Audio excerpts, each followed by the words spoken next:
Hello मित्रों, केम छो? तो मित्रों तमने एज बतावा माटे हूँ आव्यो छुं के गईकाले आपणी YouTube चेनल ની અંદર એક વિડિયો અપલોડ કરવા જઈ રહ્યા છે। જે હું ગોધરા ગયો હતો અને ગોધરાથી લઈને આવ્યો છું। નવું પ્રિન્ટર કેવું છે લે તો એ પ્રિન્ટર છે આપણી જોડે થર્મલ પ્રિન્ટરનો વ્લોગ્સ આપણે કાલે અપલોડ કરશું ચેનલ ની અંદર। કાલે હું વ્લોગ્સ અપલોડ નહીં કરી પાયો કારણ કે કાલે હું થોડો બીમાર જેવો થઈ ગયો હતો, એટલા માટે હું વ્લોગ્સ અપલોડ નહીં કરી પાયો। પરંતુ આજે મેં ફાઇનલી વ્લોગ્સ કમ્પ્લીટ એડિટિંગ કરી દીધું છે અને કાલે હું ચેનલ ની અંદર અપલોડ કરીશ। તો તમે એ વ્લોગને ફૂલ સપોર્ટ કરજો અને खूब लाइक करजो एवी आशा राखुं छुं। तो फ्रेंड्स, अत्यार सुधी आपणे चेनल अंदर खूब सारा सब्सक्राइबर कम्प्लीट करी चुक्या छीए अने हजू पण आगळ करवाना छे अने तमे पण खूब सपोर्ट करो एवी आशा राखुं छुं। फ्रेंड्स, तमे चेनल पर अत्यारे नवा होय तो चेनल सब्सक्राइब करी दो अने साथे बेल आइकन प्रेस करी दो। तो अत्यारे हूँ तमने बतावी नवुं प्रिंटर आपणे गोधराथी लाव्या छीए। अत्यारे हूँ तमने बतावीश।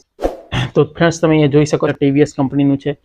तो आपणे बतावा माटे ज अत्यारे मैं आनुं अनबॉक्सिंग कर्युं। अहींया जोई शको छो टीवीएस कंपनीनुं लेजर प्रिंटर छे। आपणे नवुं फ्रेश छे, 80 पैक छे। अनबॉक्सिंग कर्युं तमने काले हूँ व्लॉग्स अपलोड करी एमां तमे जोई लेजो। अने अत्यारे तो हूँ तमने आ अनबॉक्सिंग એટલા માટે કર્યું છે કે તમને કાલે જે વ્લોગ આવે છે એમાં તમે પૂરેપૂરી માહિતી છે તો તમે જોઈ લેજો। અને આપણે ગોધરા ગયા હતા સ્પેશિયલ પ્રિન્ટર લેવા માટે। તો ફાઇનલી આ લેઝર પ્રિન્ટર આપણે લગાવવાનું છે ડેરીની અંદર। તો ડેરીની અંદર જઈને હું તમને શું પ્રોસેસ કરશે કેવું છે એ પણ બતાવીશ। તો અત્યારે તમે બતાવવા માટે આવ્યો હતો, કાલે હું ચેનલ અંદર YouTube ની અંદર વ્લોગ્સ અપલોડ નહીં કરી શક્યો કારણ કે એટલા માટે જ આજે નોર્મલ વિડીયો અપલોડ કરી અને તમને બતાવવા માંગુ છું કે કાલે હું એક વ્લોગ અપલોડ કરવા જઈ રહ્યો છું। તો તમે અત્યારે ચેનલ પર નવા હોય ચેનલને સબસ્ક્રાઇબ કરી ભાઈને સપોર્ટ કરજો। ચલો મળશું કાલે આપણે એક નવા વ્લોગ સાથે। વ્લોગ્સ આવી જશે 8 વાગે સવારે કાલે। તો ફૂલ સપોર્ટ કરજો અને ફૂલ લાइक करजो। चलो મળશું કાલે આપણે એક નવા વ્લોગ સાથે। ત્યાર સુધી બાય।